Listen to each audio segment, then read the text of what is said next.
পরিবার হচ্ছে একটা সমাজের গঠন একক। আপনি সমাজ নিয়ে কথা বলছেন, তাহলে আগে পরিবার ঠিক করতে হবে বা ঠিক করার চেষ্টা করতে হবে। আমি এটা জানি যে একটা পরিবারের সব সদস্য হয়তো নামাজি নাও হতে পারে। নূহ আলাইহিস সালামের স্ত্রী যখন ঈমান নিয়ে আসে নাই, লূত আলাইহিস সালামের স্ত্রী যখন ঈমান নিয়ে আসে নাই, আদম আলাইহিস সালামের সন্তান কাবিল যখন জাহান্নামে যাচ্ছে, আবার ফেরাউনের ঘর থেকে যেমন আসিয়া জান্নাতে যাচ্ছে, তার মানে পরিবারের সবাই যে একরকম হবে নট নেসেসারি। কিন্তু অ্যাজ এ পরিবারের কর্তা, আপনি পরিবারের guardian, as a guardian of family, আপনাকে আপনার রেসপন্সিবিলিটি তো পালন করতে হবে নাকি? পরিবারে আপনার দায়িত্ব নাই?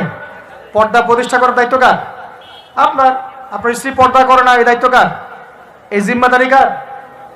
আপনার সন্তান যে নামাজ পড়ে না, এই রেসপন্সিবিলিটি কার? পরিবারে যে হারাম ঢুকতেছে রিজিকে, এই দায়িত্ব কার?